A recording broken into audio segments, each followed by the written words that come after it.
Capítulo 1. O juramento de vingança. A batalha estava perdida. O campo de combate, coberto por corpos e poeira, refletia o caos que acabara de tomar conta da planície. Aníbal correu até onde seu pai, Amílcar Barca, jazia, imortalizado na morte, uma vítima da fúria romana. O homem que o educara, que o moldara para ser um grande general, agora estava ali, caído entre os mortos, com os olhos vazios e a boca ensanguentada.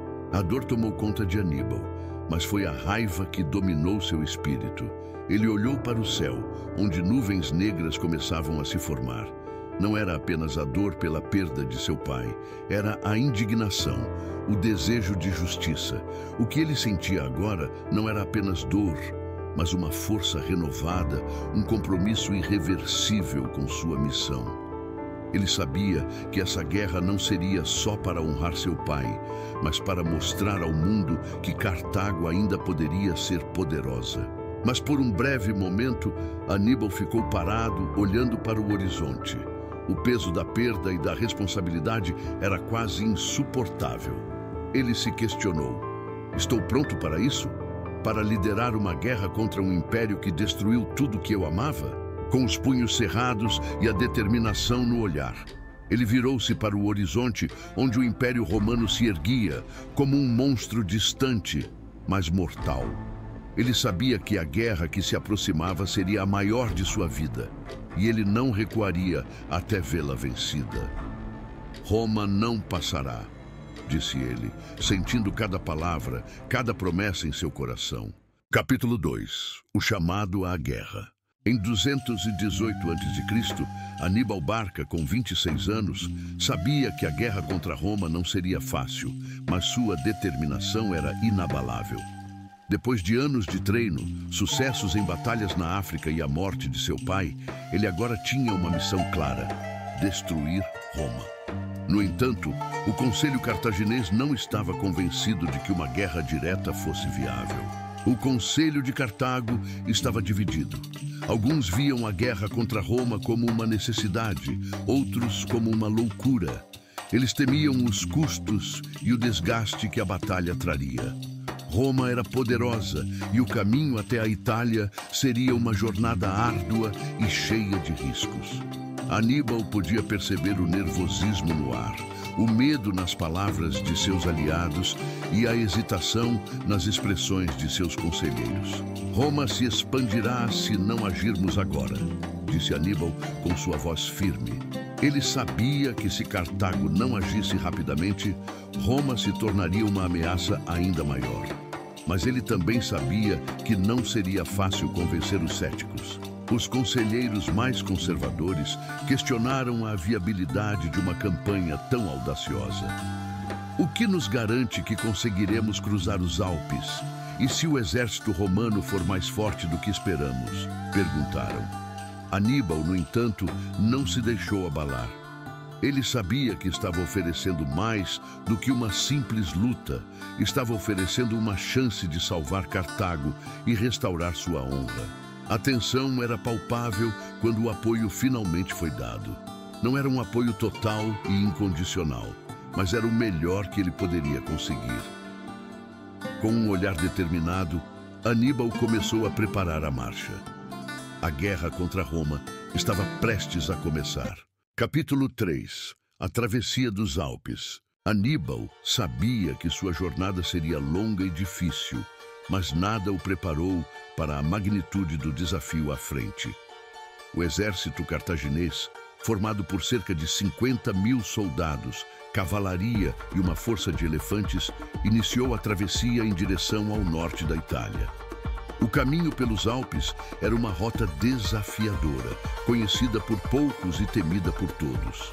A travessia não era apenas uma tarefa militar, mas também um teste de resistência extrema para homens e animais. O exército de Aníbal começou a subida no final do verão, quando as primeiras neves já começavam a cair.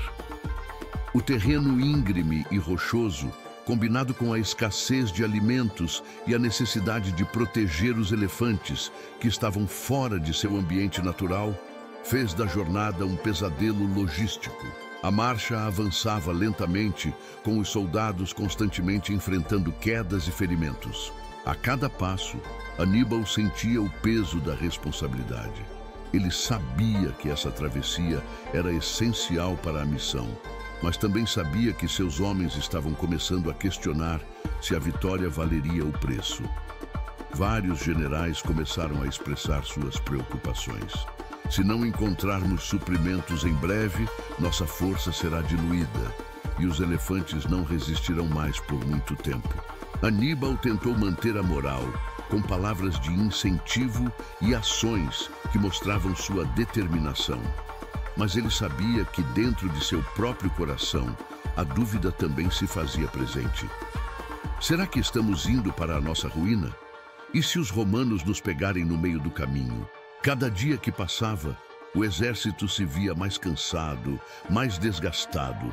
Os elefantes começaram a falhar, caindo nas rochas escorregadias, e algumas tropas sofreram baixas. Mas para Aníbal, não havia mais retorno. Ele sabia que o único caminho era continuar. Ele ordenou que a marcha seguisse em frente, ainda que o custo fosse cada vez maior. Quando finalmente as primeiras tropas avistaram a planície italiana ao longe, a sensação de alívio foi misturada com o cansaço e a perda. A vitória estava ao alcance, mas o preço havia sido alto. Capítulo 4. A vitória em Trasimeno. As forças cartaginesas, estrategicamente posicionadas, fecharam o cerco assim que os romanos entraram no vale. Aníbal havia estudado o terreno, conhecido a psicologia dos romanos e sabia que, com uma boa manipulação, poderia virar a maré da batalha. O caos se espalhou rapidamente quando os romanos perceberam que estavam encurralados de todos os lados.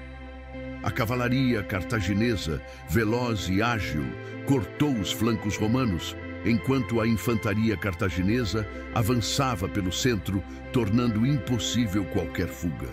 As tropas romanas, desesperadas, começaram a perder a organização e o massacre foi iminente.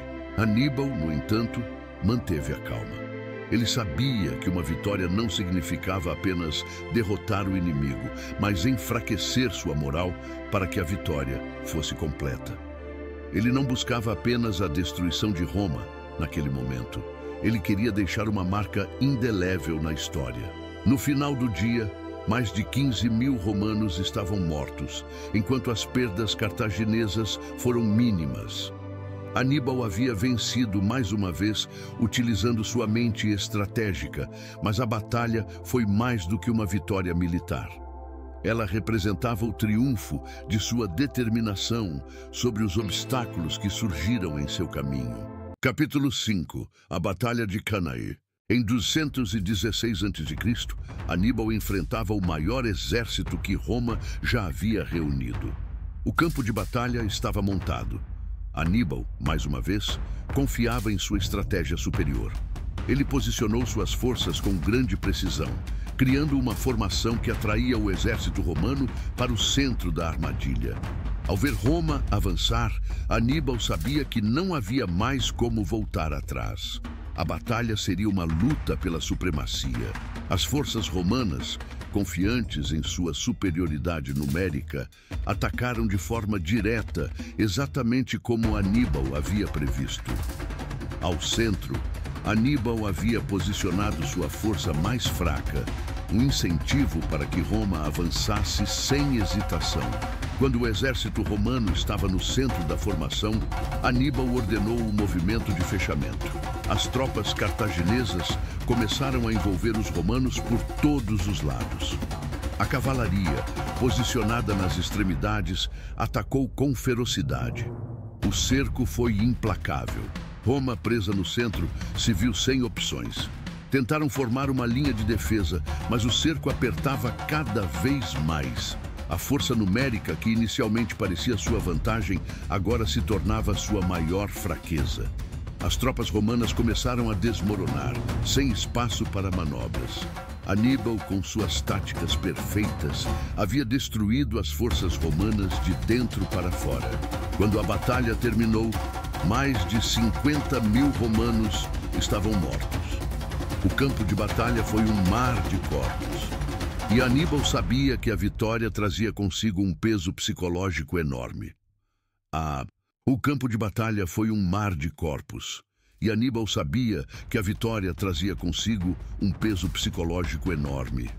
A derrota esmagadora infligida aos romanos não era apenas uma vitória estratégica, mas também uma mensagem clara de que Roma, por mais poderosa que fosse, não era invencível. No entanto, enquanto seus soldados celebravam, Aníbal mantinha-se calado, refletindo sobre o que aquela vitória realmente significava. A cada vitória, o desgaste aumentava, tanto fisicamente quanto emocionalmente. Ele sabia que Roma poderia ser derrotada, mas também sabia que as batalhas futuras seriam mais desafiadoras. A guerra estava longe de ser vencida, e os desafios de manter seu exército unido e motivado se tornavam cada vez mais difíceis. Em seu acampamento, Aníbal refletia sobre os próximos passos. Embora Cannae tenha sido uma vitória significativa, ele precisava de mais do que isso para quebrar Roma de uma vez por todas. O custo da guerra era cada vez mais visível, e ele sabia que o futuro da campanha dependia de decisões ainda mais difíceis. Capítulo 6. O desgaste e as dúvidas. Com as vitórias nas batalhas, Aníbal agora enfrenta uma nova batalha: a falta de apoio de Cartago. Embora tenha obtido grandes vitórias, ele não consegue a ajuda necessária, nem tropas frescas ou recursos essenciais. Este capítulo mergulha na luta interna de Aníbal, que começa a questionar suas próprias táticas e decisões, refletindo sobre o custo humano e político de suas ações.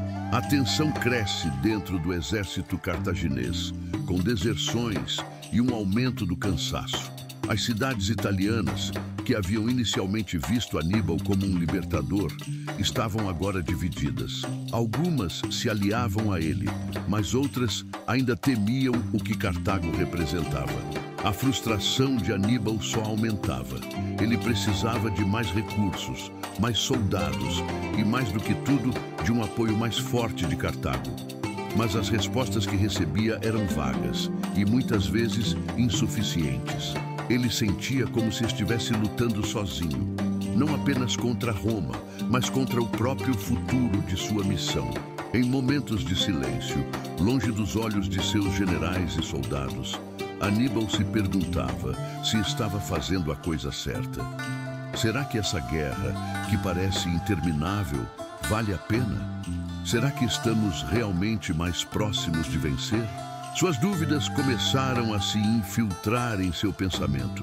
A tensão dentro do acampamento aumentava. Alguns generais começaram a questionar a viabilidade da invasão de Roma. Outros pediam mais tempo para se reorganizar. Aníbal, que sempre havia sido resoluto, começou a ver rachaduras em sua própria confiança. Ele sabia que Roma nunca se renderia facilmente. A batalha final ainda estava distante, mas ele já sentia o peso da responsabilidade. Capítulo 7. A Batalha de Zama e a Derrota. O cenário de Zama estava preparado. O exército de Roma, agora sob o comando de Cipião, havia se reorganizado e estava pronto para finalmente enfrentar Aníbal. O Império Romano não se entregaria facilmente. Seu espírito de resistência era forte e Roma começava a ver uma luz no fim do túnel. Aníbal, exausto e enfraquecido pela longa campanha, sabia que esta seria a última batalha. Ele não hesitou, confiando na habilidade de sua cavalaria e na estratégia que o havia tornado famoso. Porém, algo estava diferente. O desgaste físico e emocional de sua longa jornada, a falta de suprimentos e a escassez de reforços começaram a afetar sua tomada de decisão. O plano de ataque foi montado com a esperança de uma vitória decisiva, mas mesmo assim, algo no fundo de sua mente dizia que a vitória não estava mais ao seu alcance. Quando a batalha se iniciou, as forças de Roma estavam mais bem organizadas. Cipião, com suas forças, havia aprendido com as derrotas anteriores. Ele não subestimou Aníbal, A Batalha de Zama se tornou um jogo de paciência e resistência, e desta vez a superioridade romana prevaleceu. Aníbal tentou todas as suas manobras habituais, mas o terreno e a falta de recursos não ajudaram. Sua cavalaria foi neutralizada e, ao final, as forças cartaginesas estavam completamente cercadas. Quando a batalha terminou, o som das trombetas de Roma ecoava pelo campo de Zama, e o exército cartaginês foi derrotado de forma decisiva. Aníbal, que sempre teve a coragem de enfrentar seus inimigos, agora se via confrontado com uma derrota que ele não conseguia evitar. A pressão das perdas e da responsabilidade o esmagava. Ele se retirou para Cartago, ciente de que a guerra havia chegado ao fim. A derrota não apenas afetou sua carreira, mas também sua visão sobre o mundo. Ele retornou como um general derrotado, mas ainda com um grande respeito de seus homens. Em Cartago, a frieza do povo era palpável. Ele havia falhado em destruir Roma, mas sua habilidade como líder e comandante jamais seria esquecida. Ele passaria o resto de seus dias em reflexão, longe dos campos de batalha, mas com o peso da derrota em seu coração.